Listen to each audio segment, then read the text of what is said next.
Media మిత్రులకి and unit సభ్యులందరికీ నమస్కారం. ఇందాక మా మీడియా మిత్రుడు సురేష్ అడుగుతున్నాడు, ఈ వారంలో ఎక్కడ చూసినా మీరే కనిపిస్తున్నారు సార్ అంటే మా వాడితో ఒక సెటైర్ కూడా వేసాను. సో సాధారణంగా నేను అవాయిడ్ చేద్దామని ట్రై చేస్తూ ఉంటాను. పోతే రాజీవ్ అండ్ విమల్ ఈ సినిమా విషయంలో 2-3 టైమ్స్ ఆఫీస్కి వచ్చి వాళ్ళు అనుకున్న కాంటెంట్ చెప్పి వీడియోస్ చూపించి, ఎందుకంటే విమల్తో మా బ్యానర్లో ఒక సినిమా చేయాల్సింది ఉండే, చాలా రోజులు స్క్రిప్ట్ వర్క్ జరిగింది బట్ మెటీరియలైజ్ అవ్వలేదు. అలాగే రాజుతో ఉన్న స్నేహం is very strong company in animation. So చాలాసార్లు కలవడం, ఈ సినిమా గురించి నాతో మాట్లాడడం. సో తప్పించుకున్నా ఇలాంటి టైమ్స్ ఇవ్వాల్సి వస్తుంది నా బిజీ లైఫ్లో. ఆఫీస్లో 15 నిమిషాలు హాఫ్ అన్ అవర్ అన్న నా టైం అడుగుతుంటారు. So for Rajiv and Vimal and unit సభ్యులకు, వాళ్ళందరూ కూడా, టీం అందరు కూడా మాలాంటి వాళ్ళు వచ్చి మాట్లాడినప్పుడే వాళ్ళకు ఒక హ్యాపీనెస్ ఉంటుంది. లేకుంటే వాళ్ళు చేసుకున్నారనుకో ఏదో అయిపోయిందని. Anyhow Vimal, your done good job. DJ Tillu తర్వాత మళ్ళీ ఇలాంటి ఒక ఎంటర్టైన్మెంట్ క్యారెక్టర్. ఎంటర్టైన్మెంట్ అంటే నాకు చాలా పోర్షన్ చూపించారు. అనుమాన పక్షి యాంకర్ గారు కూడా అడుగుతున్నారు, అనుమానం అంటే మన లైఫ్లో ప్రతి ఒక్కరం అనుమానం పడకుండా రోజు గడవదు.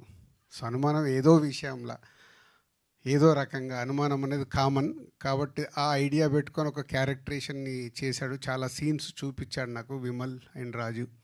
వెరీ గుడ్ ఫన్ ఉన్నాయి. సో ఫుల్ ఫిలిం కూడా రెడీ అయ్యాక చూపిస్తున్నారు. I'm waiting. చూసిన తర్వాత నిజంగా అనుకున్న కాంటెంట్ని స్క్రీన్ మీదకి తెచ్చారేమో. And congrats. అండ్ రాశి గారు ఇస్ ఎ సీనియర్ అనొచ్చు కదండి, సీనియర్ హీరోయిన్. అండ్ ఇప్పుడు క్యారెక్టర్స్ కూడా చేస్తున్నారు.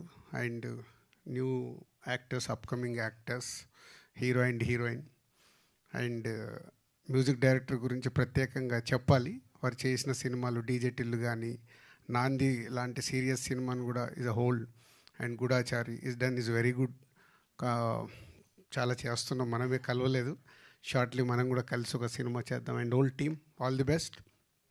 అండ్ మేలో రిలీజ్కు ప్లాన్ చేస్తున్నారు రాజీవ్. సో తొందరలోనే సినిమా చూస్తాను, చూసాక ఇంకెక్కువ డీటెయిల్స్ మాట్లాడతాను. Thank you.